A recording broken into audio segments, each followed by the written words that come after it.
Bonsoir à tous, bienvenue sur ce plateau. Depuis le 24 février, le monde entier a le cœur tourné vers l'Ukraine. Après son invasion par la Russie, les combats qui font rage sur plusieurs zones du pays ont fait de nombreux morts parmi les militaires et les civils. Et les bombardements russes ont détruit des infrastructures essentielles, notamment comme des hôpitaux ou des écoles. En l'espace de quelques heures, la vie des Ukrainiens a basculé. Plus d'1 million de personnes, dont de nombreuses femmes et enfants, ont fui leur foyer pour trouver refuge dans une autre région ou un pays voisin. Et un élan de solidarité mondiale s'est déployé, on l'a vu. L'Église est elle aussi mobilisée pour aider ces populations en accueillant dans les paroisses ou en distribuant une aide matérielle. Alors en cette période de grande incertitude où la sécurité mondiale est menacée, plusieurs questions se posent. Une paix est-elle possible entre l'Ukraine et la Russie ? Quel rôle de médiation les églises peuvent-elles jouer ? Alors qu'a émergé aussi une Europe unie face à cette guerre, une Europe forte, quelle Europe de demain souhaite-t-on construire ? Sur quelles valeurs communes ? Alors pour en débattre, nous avons invité Hélène Carrère d'Encausse. Bonsoir. Bonsoir. Merci beaucoup de nous avoir rejoints. Vous êtes secrétaire perpétuelle de l'Académie française dont vous êtes membre depuis 1990.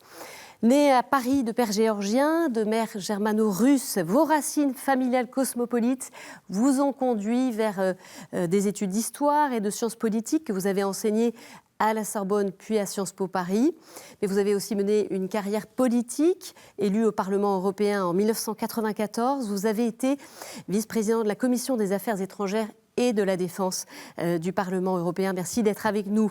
Face à vous, Antoine Arjakovski, bonsoir. Vous êtes d'origine russe, vos grands-parents quittèrent la Crimée après la Révolution de 1917. Votre grand-père maternel, prêtre orthodoxe, résistant, mort pour la France, a été proclamé martyr et saint. Alors vous aussi, votre parcours, vos racines vous ont conduit vers l'histoire de ces pays. Vous êtes docteur en histoire, vous avez vécu 6 ans en Russie, vous avez été directeur du collège universitaire français de Moscou. Ensuite, ce sont 12 ans passés en Ukraine. Vous avez été directeur adjoint de l'Institut français d'Ukraine, puis en 2004, vous avez créé et dirigé l'Institut d'études écuméniques de l'Université catholique d'Ukraine à Lviv. À présent en France, vous co-dirigez depuis 2011 le département de recherche politique et religion du Collège des Bernardins. Merci d'être avec nous. Je signale votre dernier ouvrage, Qu'est-ce que l'écuménisme, qui est paru aux éditions du Cerf. Alors évidemment, on va parler avec vous de ce qui se vit sur place. On ne va pas refaire la géopolitique de cette guerre, mais on va parler des souffrances des Ukrainiens et puis aussi, puisque nous sommes chrétiens, des pistes d'espérance pour la paix à construire, l'Europe de demain. Une première question toutefois, Hélène Carrère d'Encausse, vous n'aviez pas vu arriver cette invasion militaire. Pas du tout, parce que pour une très simple raison, c'est que je dirais tous les inconvénients que pouvait présenter cette invasion, c'est plus que des inconvénients, enfin, c'était tout à fait contraire à l'intérêt de la Russie et je dirais même aux intérêts de Vladimir Poutine qui se suicide dans cette affaire politiquement.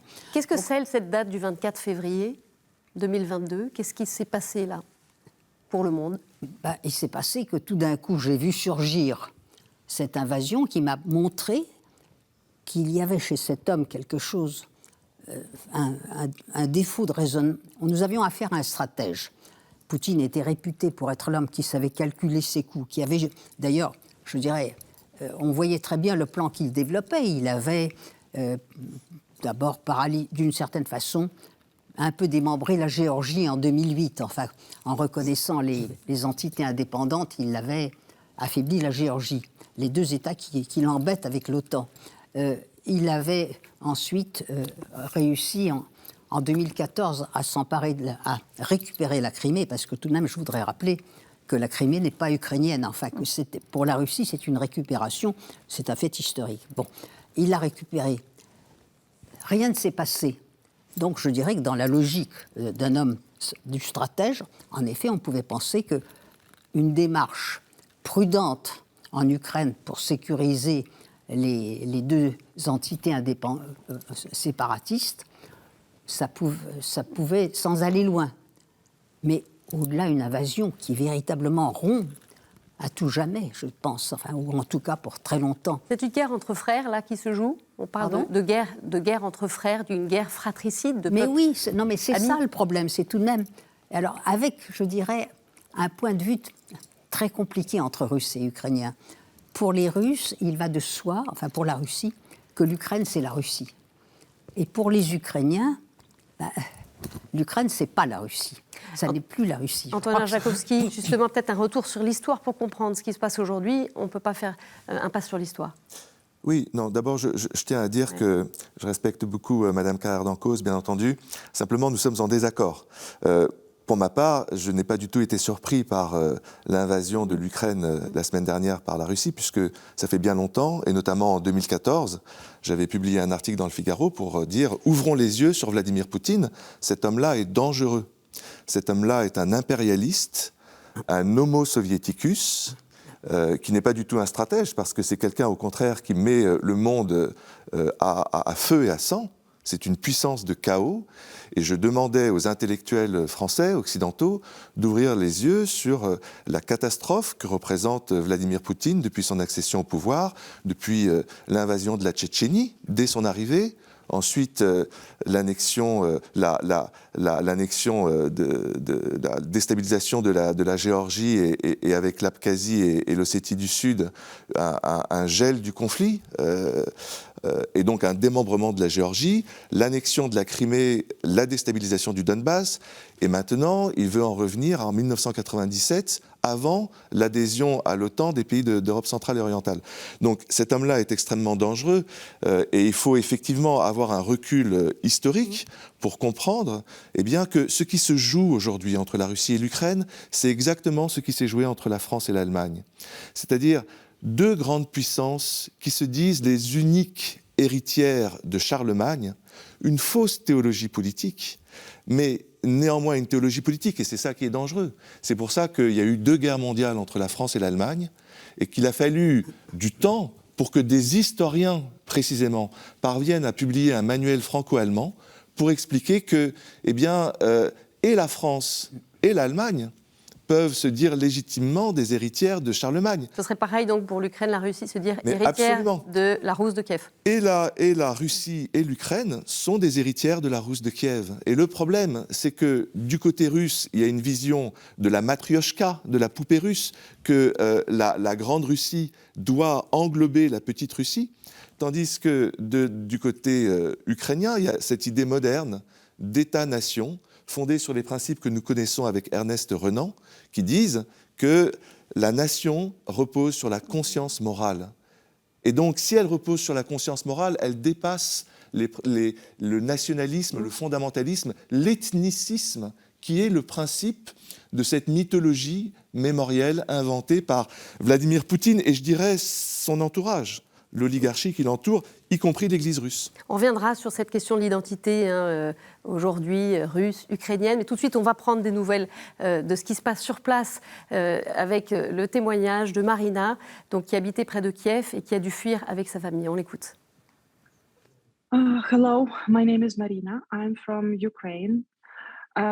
Just several days ago, we lived in 15 minutes from Kiev. This town is called Irpin. I clearly remember that morning on the 24th of February, when we were walking up by my shaking phone, and I couldn't understand what was going on, because my friends, my colleagues, were texting us that, guys, wake up, because your Irpin is exploding. So we have a military airport not far from us. So they started attacking. Russians started sending their troops to this airport. And when we opened the window, and we heard this sound of explosion. So it took us several minutes to wake up our neighbors, to wake up our daughter, to quickly collect the things, food, and left this town.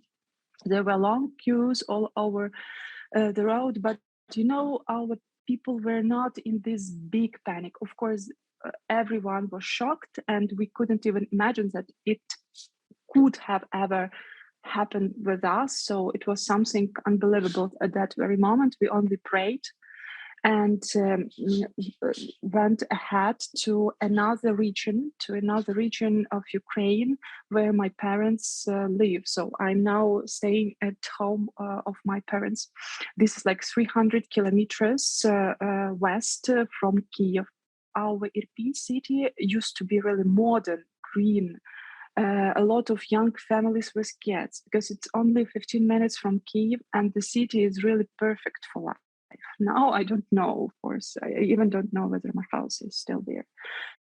And even now, when we have these constant air raids all over my region, our churches help us to find out that there is this air raid with the help of bells. So when we hear the sound of bells, our kids are hiding. How can we support? We can support only praying, first of all. We pray rosary every day non-stop. Even our churches, our priests are divided us into some legions, how to say, just to every hour somebody should pray and like non-stop praying should be, of course.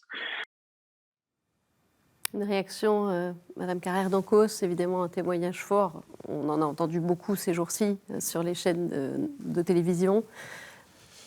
Qu'est-ce que cela vous fait ressentir? Je trouve ça pathétique, si vous voulez, c'est toute la tragédie à laquelle nous assistons. Mais je suis désolée, mais je veux revenir sur quelque chose que Antoine Arjakovski a dit. Je ne crois pas qu'on puisse comparer l'affaire russo-ukrainienne à l'affaire russo-allemande, parce que... Franco-allemande. Franco-allemande, parce que je dirais que la France et l'Allemagne sont deux pays totalement différents, de cultures différentes. Ils n'ont pas de parenté. Sauf, non mais on peut toujours revendiquer une parenté. Non, mais on peut toujours revendiquer une parenté, mais entre la Russie et l'Ukraine, il y a un continuum. Voilà, et la tragédie de cette histoire. Ce qui rend les choses d'autant plus dramatiques. Oui, mais c'est ça qui me paraît le plus grave, c'est qu'il y a tout de même deux peuples qui sont unis par des liens de famille, des liens de tous les unis, la culture, le passé, bon. Non, c'est deux guerres fratricides. La continuité est quelque chose qui est une tragédie épouvantable. Ce sont ces deux guerres fratricides, bien entendu que comparaison n'est pas raison, et néanmoins, ce sont deux guerres fratricides avec le même problème de théologie politique qui fait que, dans un cas, on croit qu'une petite entité doit faire partie d'une autre entité, dans un autre cas, on croit que deux États peuvent être indépendants. Et c'est la raison pour laquelle, moi j'ai toujours dit qu'on ne pouvait pas dire que la Crimée était russe. La Crimée était tatare. A une très longue histoire, et ça n'est qu'à partir de 1854 que les Russes ont habité la Crimée. Vous savez très bien comme moi que l'État russe n'existe que depuis le XVIe siècle, et ensuite s'est transformé en empire à l'époque de Pierre le Grand. À cette époque-là, la Crimée ne faisait pas partie de l'empire absolument russe. pas. Non, mais donc nous sommes d'accord là-dessus. Donc on ne peut pas dire que la Crimée a toujours été russe. La Crimée a été une colonie russe. Oui, mais elle a été conquise par Catherine II depuis le XVIIIe siècle. Oui, mais elle n'a pas été occupée par Catherine II. Je connais très bien cette histoire et ce traité. Il se trouve en plus que mes grands-parents et mes ancêtres ont vécu en Crimée, et donc il y a même une steppe entière en Crimée qui porte le nom de mes grands-parents. Je connais très bien ce sujet, et je sais que c'est simplement à partir de 1854, le fait que la France ait gagné la guerre de Crimée et que l'Empire russe ait perdu la guerre de Crimée, que les Russes sont venus occuper la Crimée. C'est donc une colonie.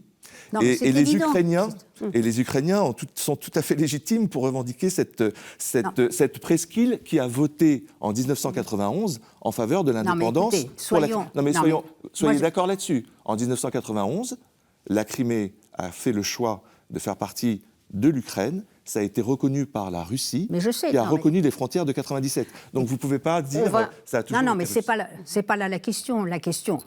Moi, je me mets dans la tête de Poutine. Pour Poutine, c'est différent. Vous vous mettez dans la tête de Poutine. Comment D'accord. Je crois qu'il faut raisonner aussi en pensant comment il raisonne, essayer de comprendre. Donc là, c'est différent. Ça me paraît absolument... Vous m'excuserez, mais tout de même... Non, mais je n'allais pas... Je vous remercie pour cette distinction. Alors, je sais qu'on est tenté d'aller sur ce front politique, géopolitique. Mais restons concentrés sur ce qui nous intéresse, nous, ici, à KTO. On va parler du terrain à nouveau avec, évidemment, on le sait, cette offensive qui se poursuit. Il y a des dizaines de millions de personnes qui sont en danger de mort potentielle. C'est ce qu'a dit hier, le 3 mars, la chef des droits de l'homme de l'ONU, Michelle Bachelet. Et ces personnes, eh bien, il y a des personnes âgées, des femmes enceintes, ainsi que des enfants et des personnes handicapées qui sont contraintes de se rassembler dans des abris souterrains, des stations de métro pour échapper aux explosions. Alors évidemment, Caritas fait partie de ces ONG qui sont mobilisées. On va écouter le témoignage du père Vachislav Grinevich, qui est palotin, qui dirige Caritas Spes Ukraine. We have centers and they depend of needs, support that people. For example, Caritas Spes Lviv, Lutsk, Mukachevo, generally they are concentrated to the support of that people who are close to border. Another local units as Odessa, Kharkiv, Berdyansk, they try to protect people, organizing for them bomb shelters, distributing food. If you would like support us, we will be very thankful, but very important to be with us in prayer. Also, I ask about possibility to pray for my employers that day and night working, trying to possibility to support that people who are close here in country. Antoine Jakowski, vous êtes bien sûr en contact avec des personnes en Ukraine. Est-ce qu'il y a beaucoup d'églises qui sont mobilisées? Est-ce que vous avez des infos de terrain sur des aides, des paroisses? Moi, j'ai effectivement travaillé beaucoup à Kiev et ensuite j'ai travaillé à Lviv. Et je reste en contact avec mes amis kieviens et lviviens, et notamment de l'Université catholique d'Ukraine qui a créé une cellule de crise en association avec l'Église gréco-catholique ukrainienne et bien entendu avec la Caritas. La Caritas, c'est l'équivalent ukrainien du Secours catholique. Oui, c'est deux organisations qui collaborent. Et donc, pour soutenir la Caritas ukrainienne, on passe par le Secours catholique aussi. Et ils font un travail absolument remarquable. C'est vrai qu'il n'y a que 6 millions de catholiques en Ukraine pour une population de 40 millions d'habitants, mais ces 6 millions de catholiques, dont 5 millions de gréco-catholiques, sont extrêmement actifs, extrêmement dynamiques sur un plan social, et je crois vraiment que leur travail est très apprécié en Ukraine occidentale comme en Ukraine orientale. Et des paroisses aussi actives, des paroisses qui ouvrent les portes? Les paroisses ouvrent les portes, catholiques et orthodoxes.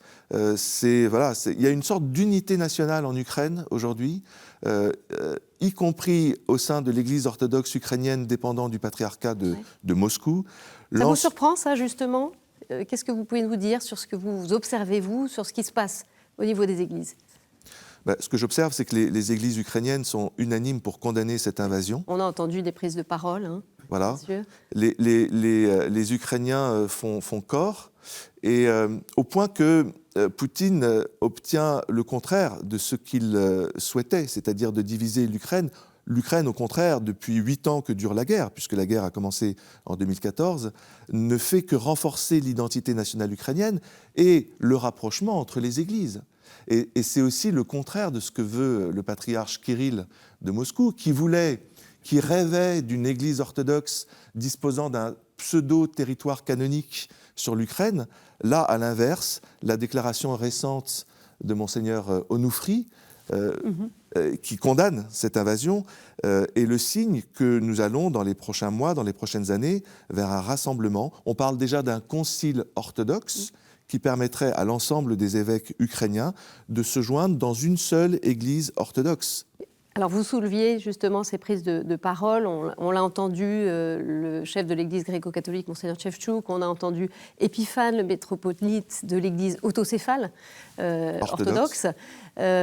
Onofri aussi, alors qui a quand même aussi pris position, qui a parlé d'une invasion, qui a appelé Kirill à ce que Kirill intercède pour faire céder non seulement Kirill n'a pas intercédé, mais il a béni les soldats russes le jour où ils ont envahi l'Ukraine, ce qui est absolument terrible, au point que le métropolite Onufri, le chef de la principale église orthodoxe en Ukraine, qui fait 15 millions de fidèles, cette église autocéphale reconnue par Constantinople, a appelé Kirill pour lui dire « Vous avez béni les soldats dans l'invasion, c'est terrible. Demandez au moins à Vladimir Poutine qu'il enterre les soldats morts. » Et cette phrase-là, elle est terrible pour la conscience russe parce qu'on en est arrivé à une telle sauvagerie que cette parole-là fait honte, non seulement au patriarche Kirill, non seulement à Vladimir Poutine, mais à l'ensemble du peuple russe qui se trouve embarqué dans une guerre qu'il n'a pas souhaitée. Hélène Carrère-Dancos, là-dessus, sur effectivement ce positionnement du patriarche Kirill, est-ce qu'il est otage ou complice? Mais écoutez, on ne pouvait pas attendre autre chose. Je suis désolée de le dire, le patriarche Kirill est un homme politique. Le patriarche Alexis, son prédécesseur, était tout à fait différent. C'était un homme venu d'Estonie et qui avait une conscience véritablement religieuse. Et nous savons tous que le patriarche Kirill est un homme C'est la voix de son politique maître. et qui soutient systématiquement le pouvoir. Non, je crois que ça, il y a une tragédie. Faut rien en attendre. Hein. Et il y a une tragédie pour les Russes, parce que véritablement, malgré tout, leur Église, ça compte. Et c'est un des piliers. La Russie est un pays religieux, fondamentalement. Et ils ne savent plus à quoi se rattacher. Non, mais je suis tout à fait d'accord là-dessus, et je dirais que ce qui se passe fait partie de cette construction. Le nationalisme, le sentiment national ukrainien est quelque chose qui n'a cessé de grandir en réaction à ce que lui faisait subir l'Union soviétique et la Russie.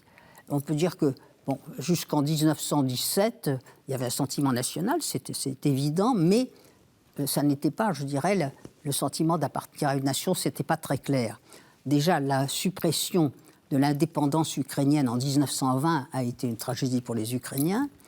Ensuite, il y a eu tout de même la collectivisation qui a été particulièrement dure. La famine, ça c'est un génocide. La famine organisée par Staline en 1932-1933, c'était pour délibérément assassiner les Ukrainiens. Alors, il faut tout de même se souvenir que les silos à blé regorgeaient de blé et que celui qui ramassait un épi de blé était condamné à mort tout de suite. Donc.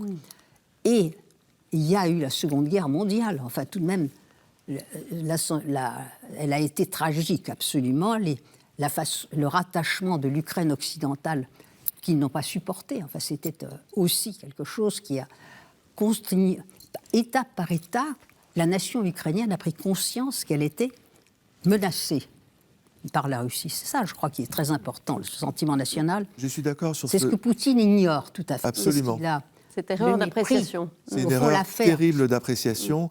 Un crime comme le Golodomor dont parle Mme Carrère-Dancos à juste titre, il faut imaginer que c'est 20 000 morts par jour pendant 6 mois. C'est absolument inimaginable. Et ça n'a jamais été jugé. Et donc le drame de ce qui se passe aujourd'hui, c'est une confrontation entre l'homo soviéticus qui n'a jamais... Qu'est-ce que vous mettez derrière cette expression-là? L'homo soviéticus, c'est une expression qui veut dire l'homme soviétique, un homme sans foi ni loi, un homme qui n'a pas ses principes qui lui permettent d'être digne. Et donc, malheureusement, on ne redevient digne, on ne retrouve la liberté, on ne retrouve le sens du bien commun, on ne retrouve la foi. L'homo soviéticus, c'était l'homo anti-religieux aussi. Les églises ont été persécutées, les églises orthodoxes, les églises catholiques, tout le monde a été persécuté. L'homo soviéticus, voilà, c'est une tragédie du XXe siècle. L'homo dignus, l'homme digne, c'est celui qui s'oppose à l'homo soviéticus. C'est celui qui, en Ukraine en l'occurrence, en Russie aussi, à l'époque du père Alexandre Meigne, à l'époque de Sakharov, c'est celui qui cherchait justement de retrouver une dignité, de retrouver la grande tradition de la pensée russe, de la philosophie religieuse russe, de la spiritualité russe. En Ukraine, l'homo dignus, eh bien, ça a été les 3 révolutions du Maïdan. En 89, la révolution de granit. En 2004, la révolution orange. En 2014, la révolution de la dignité. C'est l'idée qu'un État-nation doit reposer sur des principes de liberté, de justice, de solidarité et d'orientation vers l'Europe. Et puisque vous parliez d'histoire longue, pour moi, la principale différence au moment de la fondation des États russes et ukrainiens, c'est que au XVe siècle, ce qui aujourd'hui est l'Ukraine a accepté le concile de Florence, le concile d'unité entre les chrétiens. Tandis que à ce moment-là, la Moscovie était sous domination tatare. Elle a refusé le concile de Florence. La priorité pour l'évêque de Moscou, à ce moment-là, c'était l'indépendance par rapport à Byzance. Pour lutter contre les Tatars, probablement une bonne raison. Mais c'est à partir de ce moment-là que se constituent deux États-nations différents. Et cette identité nationale, on va y revenir. On va justement essayer de savoir ce qui se vit du côté russe aussi. On a vu bien sûr des images dans les journaux ces jours-ci de manifestations, d'arrestations. On va voir comment cette guerre est vécue avec Ludmila qui nous parle depuis Moscou. Je voudrais dire que, bien sûr, je suis contre cette guerre et il n'y a aucune excuse pour cela. Et dans la Bible, c'est écrit que tu ne tueras pas ton prochain, tu ne tueras pas, en effet. Et aujourd'hui, c'est comme Caïn qui tue Abel. Et le pire, c'est que c'est mon pays, ce Caïn, qui tue son frère Abel, parce que l'Ukraine, pour nous, c'était toujours un pays frère. Mon espérance le plus grand que je puisse avoir, c'est que notre pays, que Dieu, il apporte notre pays à la repentance un jour, qu'on réalise vraiment la gravité de ce moment historique et qu'on arrête de tuer notre pays frère, qu'on arrête de tuer nos frères ukrainiens, nos familles, nos racines, nos liens. Et je voudrais vraiment vous demander de prier pour nous, pour les Ukrainiens et pour les Russes, parce qu'on a tellement besoin de vos prières. Parce qu'aujourd'hui, c'est vraiment le miracle dont on a besoin. Et c'est vraiment le Seigneur qui peut changer les cœurs. Et donc, s'il vous plaît, priez pour nos pays. Voilà ce témoignage fort. Hélène Carrère d'Ancos, on voit cette jeune femme qui partage sa peine, qui appelle à la prière. Qu'est-ce que vous pouvez nous dire sur le peuple russe face à cette guerre? Est-ce que c'est une population qui a une opinion contrastée? Qu'est-ce qui se passe? Alors, je vais vous dire, d'abord, on ne peut pas dire les Russes. Il y a un problème de génération, premièrement. Il y a tout de même la génération, je dirais, de plus de 60 ans, celle qui a vécu le système soviétique. Qui défend la guerre, du coup? Qui défend la guerre, vous pensez? C'est un gros problème, ça. Bon, attendez, il y a le problème génération, il y a la coupure entre les gens qui ont 30 ans, ils ont vécu dans un autre monde, et je dirais, à partir de 40 ans, ceux qui ont vécu toute la perestroïka, tout ça, ils sont les héritiers de ça. Il y a un problème territorial dans ce territoire immense, au fin fond de la Russie. Les choses viennent plus lentement, ça bouge plus lentement. Mais c'est une tragédie pour les Russes. Et véritablement, quelque chose se lève en Russie. Il ne faut pas s'y tromper.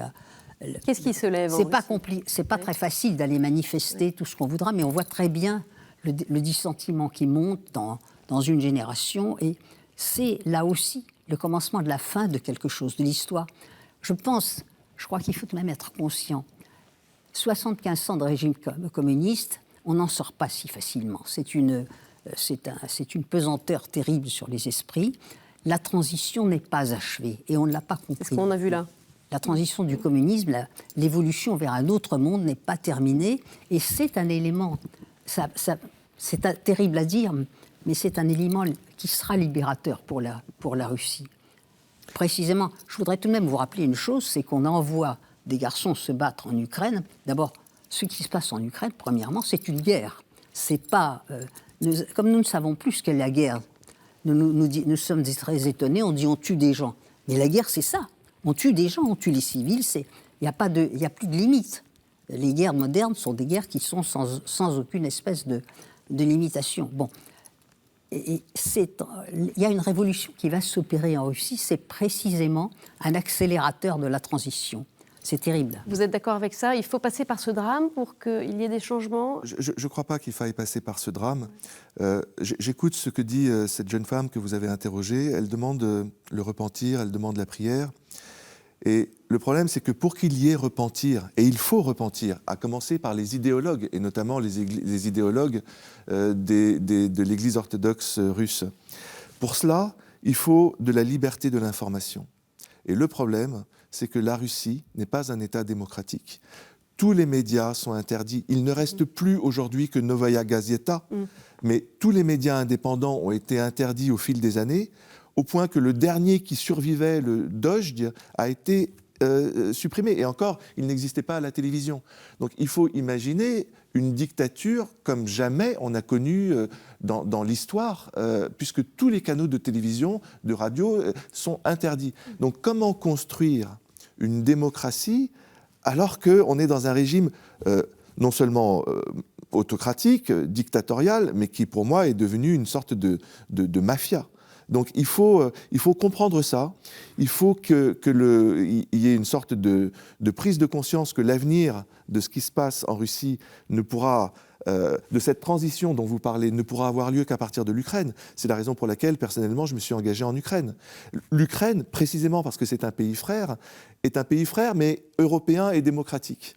Et donc c'est un laboratoire de démocratie, de renouveau spirituel, qui pourra montrer un jour à la Russie du Nord quelle évolution suivre pour faire ce travail de repentir, de transition et de construction d'un État de droit. Et justement, on y vient, à cette piste que l'on a envie de creuser, évidemment, chrétien, pour la paix. Vous évoquez la paix qui partirait de l'Ukraine. La paix, elle doit se négocier avec qui, Hélène Carrère d'Ancos? Alors, on ne va pas faire de la politique fiction, mais voilà, si on pose des bases, qu'est-ce qu'il faut faire? Il faut parler. Il faut parler avec la Russie. C'est ce que fait Emmanuel Macron. Absolument. Et je crois que c'est absolument nécessaire. C'est-à-dire, une fois encore, nous ne pouvons pas nous installer dans l'idée que c'est une situation qui est là. Une guerre, ça s'arrête. Et il vaut mieux l'arrêter avant que les Ukrainiens soient totalement exsangues.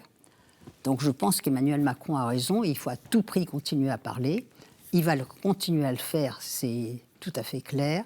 Mais je voudrais juste dire quelque chose sur les médias. C'est vrai que la Russie est un pays sans médias, mais nous sommes à la période de l'Internet. Et tout de même, n'oublions pas que, je dirais, les méthodes de communication ont beaucoup changé. On l'a vu déjà depuis la révolution iranienne. La révolution iranienne a été faite par des cassettes. Ensuite, le régime soviétique a été investi par des radios étrangères. Et là, l'Internet, on peut le couper, mais on n'arrivera pas à couper complètement. Est-ce que vous savez qu'un seul tweet contre la guerre sur Twitter ou un post sur Facebook, c'est 5 ans de prison? Non mais attendez, donc, je vous sais, pouvez dire ce que vous voulez, nous sommes au début de l'aventure. Mais on est dans un État qui ne permet pas la liberté d'expression. Non mais nous sommes au début de l'aventure, de cette terrible aventure, et l'ingéniosité des gens est extraordinaire. On ne va pas arriver à couper complètement l'information, tout simplement parce qu'elle viendra d'ailleurs. Les techniques modernes sont tout de même modifient le paysage politique. Alors, quelle médiation possible aussi des églises? Moi, ce que je pense, on a organisé... Voilà, vous avez monté une commission il y a quelques années, 2018, Vérité, Justice et Réconciliation, entre l'Union européenne, l'Ukraine, la Russie. C'était appuyé par le Collège des Bernardins. Est-ce que ce plan de paix, vous aviez 10 propositions, c'est encore valable? Voilà. Qu'est-ce qui est encore valable? Cette commission, elle a été organisée avec la société civile, des universitaires, des théologiens aussi, des représentants des églises, des diplomates, des journalistes russes et ukrainiens, avec des médiateurs européens. Et en 2018-2019, on s'est réunis en Ukraine, en France, notamment avec le Forum mondial Normandie pour la paix, et bien entendu au Collège des Bernardins.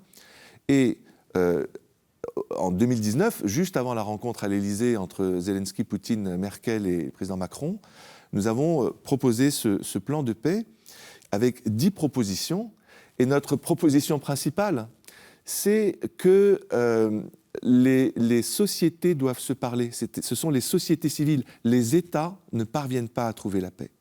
Donc c'est pas à l'échelon État, enfin, il y aura forcément un échelon politique, mais il faut aussi que les sociétés civiles soient l'échelon politique ne pourra agir qu'à partir du moment où des problèmes profonds seront réglés. On peut bien entendu dialoguer, je suis pour le dialogue. Sauf que on peut dialoguer, par exemple, faut-il dialoguer avec Oussama Ben Laden? Pense-t-on qu'on pourra un jour convaincre un terroriste de Daesh qu'on puisse trouver un terrain commun? Je ne crois pas. Je crois plutôt que les sociétés civiles doivent mettre le doigt sur des blessures profondes qui existent. Et on a identifié 4 blessures profondes qui existent entre la Russie et l'Ukraine, mais aussi entre la Russie et le reste du monde. Les 4 blessures profondes, c'est la blessure historique.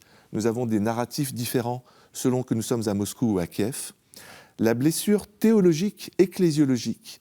Nous avons des conceptions de l'Église différentes selon que nous sommes à Moscou ou à Kiev. Justement, cette dimension religieuse, elle pèse dans ce conflit. Voilà, et je termine juste. Oui. Les 2 autres conflits, c'est bien entendu géopolitique, le rapport à l'Union soviétique, et le rapport politique, qu'est-ce que la démocratie, l'état de droit. Mais donc, la deuxième cause du conflit, c'est effectivement la cause ecclésiologique. Il y a actuellement un schisme, par exemple, au sein de l'Église orthodoxe. Oui, depuis 2019. Depuis 2019, mais qui en réalité est bien plus ancien. Déjà, il y avait eu une rupture entre Moscou et Constantinople en 1970, autour de la même raison de qui dirige dans l'Église orthodoxe. Est-ce que ça doit être l'Église la plus grande, la plus puissante, la plus riche, à savoir Moscou, ou est-ce que ça doit être l'Église du patriarcat de Constantinople, la plus ancienne, la plus légitime, la plus reconnue? Il se trouve qu'en 2016, le patriarche Kirill n'est pas venu au concile panorthodoxe qui devait avoir lieu en Crète. Et ça, le patriarche Bartholomée a considéré que c'était donc une rupture de fait, qu'il ne reconnaissait pas son autorité, alors que ce concile, qui devait être l'équivalent de Vatican II, avait été préparé pendant plus de 40 ans. Le fait qu'il ne soit pas venu, le fait que ça soit le désordre en Ukraine, il y avait 3 églises orthodoxes en Ukraine, etc. Il y avait la guerre qui déjà avait lieu entre la Russie et l'Ukraine à propos de la Crimée et le Donbass. Le patriarche Bartholomée a décidé de reconnaître cette église là, on voit le patriarche, c'est pas le même. Là, on voit Kirill à l'image, hein, je le précise, c'est pas Bartholomée. Non, c'est Voilà. Kirill. Le patriarche Bartholomée a décidé de reconnaître cette église orthodoxe d'Ukraine comme autocéphale, c'est-à-dire indépendante, capable d'élire son propre chef, parce que cette église le demandait depuis 1000 ans. Et c'est ça qu'il faut comprendre. L'histoire de l'Ukraine ne date pas du XXe siècle, comme le dit Vladimir Poutine. L'histoire de l'Ukraine, elle est héritière de la Rousse de Kiev depuis 1000 ans. Cette église le demandait depuis 1000 ans. Il l'a donnée pour apaiser les choses. Et aujourd'hui, malheureusement, le patriarche Kirill considère que c'est marcher sur son territoire canonique. Il a une vision très territoriale de ce qu'est l'Église, ce qui n'est pas tellement ce que dit le Christ dans l'Évangile. Le Christ dans l'Évangile dit « l'Église, elle n'est ni à Jérusalem, ni sur le mont Garizim. Elle est spirituelle ». Et donc voilà, ces 2 ecclésiologies qui se confrontent. Et aujourd'hui, nous avons proposé dans notre plan de paix un certain nombre de mesures, dont la reconnaissance de l'autocéphalie, par l'ensemble des églises. Ouais. Alors, de ce que vous entendez, ça paraît compliqué d'imaginer qu'il y a un dialogue possible et un poids des églises, Orient-Occident, dans ce qui se passe aujourd'hui. C'est pas ce que je dis. Je dis il faut regarder en face la blessure qui existe au sein du monde orthodoxe, mais aussi entre l'Église russe et l'Église gréco-catholique, qui est aussi une blessure. Il faut les regarder en face, les reconnaître, pour ensuite les soigner. Il y a des solutions. C'est ça la bonne nouvelle. C'est qu'il y a une ecclésiologie qui a évolué, une ecclésiologie de communion, qui est capable enfin de penser ensemble le principe de la primauté personnelle et le principe de la synodalité entre les différents évêques et les différentes communautés. Ça, jusqu'à présent, on n'y arrivait pas, puisqu'il y a eu une rupture entre les églises depuis le XVIe siècle, depuis la non-réception du Concile de Florence. Aujourd'hui, grâce au mouvement œcuménique, et c'est ce que je raconte aussi dans mon livre « Qu'est-ce que l'écuménisme ?», on a trouvé des voies possibles de réconciliation entre les orthodoxes et entre catholiques, protestants et orthodoxes. Alors justement, les catholiques, le pape, dès le matin du 24, s'est rendu à l'ambassade de la Fédération de Russie, près le Saint-Siège, de manière pour la première fois dans l'histoire. Immédiate, voilà. Il y a eu cette journée de prière et de jeûne pour l'Ukraine, à l'appel du pape, mercredi des Cendres. On va écouter justement quelques mots du pape qui ont été lus par le cardinal Parolin, secrétaire d'État du Vatican, pour cette messe des Cendres. On l'écoute tout de suite. Ma se la preghiera, la carità e il digiuno devono maturare nel segreto, non sono segreti i loro effetti. Preghiera, carità e digiuno non sono medicine solo per noi, ma per tutti, perché possono cambiare la storia. Prima di tutto perché chi ne prova gli effetti, quasi senza accorgersene, li trasmette anche agli altri. e soprattutto perché la preghiera, la carità e il digiuno sono le vie principali che permettono a Dio di intervenire nella vita nostra e del mondo. Sono le armi dello Spirito ed è con esse che in questa giornata di preghiera e di digiuno per l'Ucraina imploriamo da Dio quella pace che gli uomini da soli non riescono a raggiungere e a costruire. Hélène Carrère-Dancos, alors on sait que le pape a rencontré le patriarche Kirill en 2016 à Cuba, il a eu les yeux tournés vers Moscou. Est-ce qu'il doit avoir un rôle particulier de pont entre l'Orient et l'Occident aujourd'hui? Est-ce qu'il y a un enjeu particulier? Qu'est-ce qui peut être fait? Je pense que oui, mais je voudrais revenir, si vous le permettez, une seconde sur la question des églises. C'est un domaine fondamental. Je dirais que ce qui paralyse la Russie, c'est que le patriarcat est une institution. Le patriarcat avait été supprimé par Pierre le Grand, et le patriarcat a été restauré, mais il n'a jamais retrouvé sa dimension spirituelle. En fait, Pierre le Grand a soumis l'Église à l'État, et ça reste une constante de l'Église orthodoxe de Russie. Et c'est une faiblesse. On peut discuter, tout ce qu'on veut. Il y a eu des patriarches qui ont fait un effort, mais dans la mentalité, le patriarcat n'est plus une autorité morale. Et ça ne permet pas d'attendre. Il ne va pas aider pour la solution. Ce qui ne va pas aider. Par contre, ce qui va aider, c'est qu'il y a deux figures importantes au sein de cette église d'Ukraine. C'est d'une part Monseigneur Sviatoslav Shevchuk, qui est le supérieur de cette église gréco-catholique ukrainienne, qui est resté à Kiev, qui a souhaité rester avec les fidèles. Qui reste à Kiev. Et il y a un autre hiérarque, cette fois orthodoxe, le métropolite Epiphane Doumenko, qui est quelqu'un d'absolument remarquable, très jeune aussi, comme Sviatoslav Shevchuk, il a 41 ans, et c'est donc le métropolite de cette église orthodoxe d'Ukraine. Ouais. Ces deux hommes-là déjà se parlent. Déjà, c'est un signe d'espérance que des orthodoxes, des catholiques se parlent, alors que c'était si compliqué dans les années précédentes. Pour avoir créé cet institut d'études écuméniques, vous êtes bien placé pour le savoir. Je suis bien placé pour le savoir. Ça, c'est la première bonne nouvelle. Ouais. La deuxième bonne nouvelle, c'est que ces deux personnes n'ont aucun ressentiment profond et violent contre la Russie. C'est-à-dire qu'ils appellent à prier, ils appellent à pardonner, ils appellent à ce qu'il y ait un dialogue. Ils sont donc des autorités morales. C'est eux qui ont la cote principale en termes de confiance après les ONG qui s'occupent du travail de solidarité avec les soldats, etc. Donc ils ont une cote de confiance supérieure aux hommes politiques. En quoi ça peut peser, ça ? Ça peut peser parce que lorsqu'ils disent ne paniquons pas, soyons solidaires, n'allons pas poser des bombes au Kremlin, ce n'est pas la solution. Essayons de prier, essayons de dialoguer avec nos frères russes. Là, ils sont écoutés, ils sont entendus, et c'est indispensable aujourd'hui. Ça devient de plus en plus dur pour eux, à mesure que Kharkov est sous les bombes, Kiev est sous les bombes. Il y a une prière très émouvante à Sainte-Sophie de Kiev, qui est le lieu de mémoire, qui est le Notre-Dame ukrainien du père Kovalenko, où il demande à Dieu de protéger Sainte-Sophie de Kiev, cette muraille indestructible qui n'a jamais été détruite par aucun envahisseur pendant plus de 1000 ans. Les Ukrainiens croient que si Sainte-Sophie est debout, alors la nation ukrainienne sera debout. Mais aujourd'hui, elle est sous les bombes. Et donc, il y a un risque pour que cette nation ukrainienne périsse sous les bombes. Et c'est la raison pour laquelle il faut urgemment aider les Ukrainiens à défendre leur ciel, à se défendre contre l'invasion russe. Hélène Carrère-Dancos, vous aviez envie d'ajouter quelque chose ? Non, ce que je voulais dire, c'est que ce qui manque à la Russie, et ça c'est la tragédie, c'est une autorité spirituelle. Et ça, il n'y a pas. C'est probablement le résultat, une fois encore, de 75 ans de système soviétique. Trop de gens ont péri, de grandes figures morales ont péri, et aujourd'hui, la Russie elle manque de ses ressources. On ne peut pas exclure, si vous voulez, que quelqu'un va surgir. Enfin, il y avait des gens comme le père Mène, de véritables saints en Russie. Mais en ce moment, il faut une voix qui s'élève. Et ça va. Et justement, il y a des ONG comme Mémorial, cette association des droits de l'homme, qui avait d'ailleurs qui avait été fondée par Sakharov. C'est une organisation remarquable qui a des antennes dans toutes les villes de Russie, qui fait des concours pour parler de la vraie histoire, pour parler des vrais héros, etc. Cette association avec qui nous avons préparé notre plan de paix est capable de faire cette critique du communisme, ce jugement du communisme, tout en permettant aux Russes de garder leur dignité.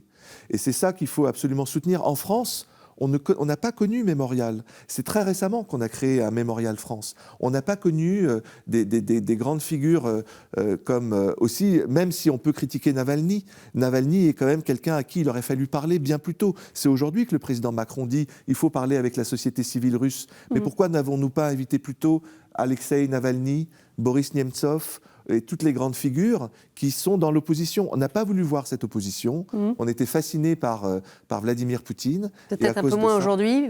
Mais aujourd'hui, il faut le faire. Ouais. Aujourd'hui, il faut le faire. La question du Vatican dans tout ça, Antoine Arjakovski, un mot? Le Vatican a un rôle indispensable et peut être une autorité morale.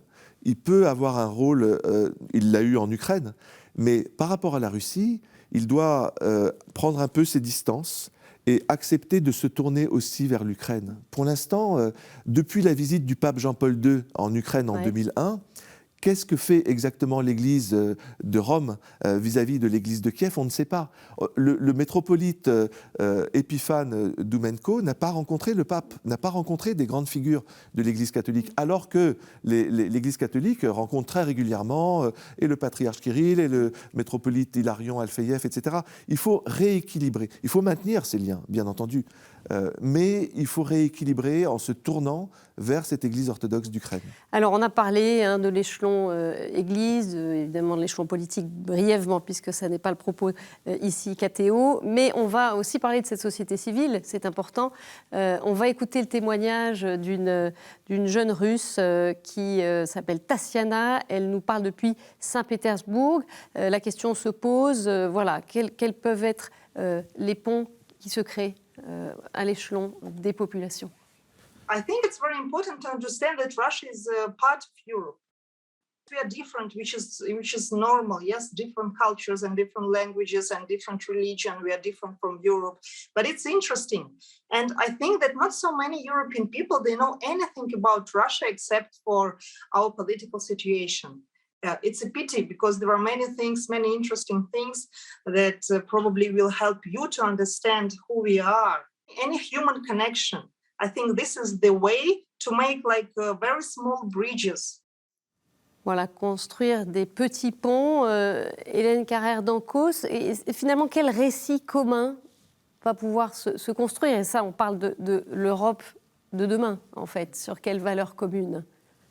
Ça, c'est extrêmement compliqué parce que l'Europe elle-même n'est pas... Je dirais, l'Europe elle-même est en train de se chercher. Et donc, par conséquent, je crois qu'il y a aussi... En Europe, un vrai... Bon, elle est en train de se réunir dans l'indignation, ça c'est très bien, mais ça ne veut pas dire que l'Europe est en train de se trouver. Ah. L'Europe, elle ne sait pas exactement ce que sont ses valeurs. Enfin, bon, la démocratie, etc., tout ça, ce sont des grands mots. Mais en réalité, l'Europe n'est pas achevée. Il y a une crise de valeurs européenne, Antoine Arjakovski. Je suis d'accord sur le fait que l'Europe n'est pas achevée, mais je crois précisément que ce serait en intégrant un pays comme l'Ukraine que l'Europe pourrait jouer un rôle très important. Il y a eu un traité d'association qui a été signé en 2017 entre l'Union européenne et l'Ukraine.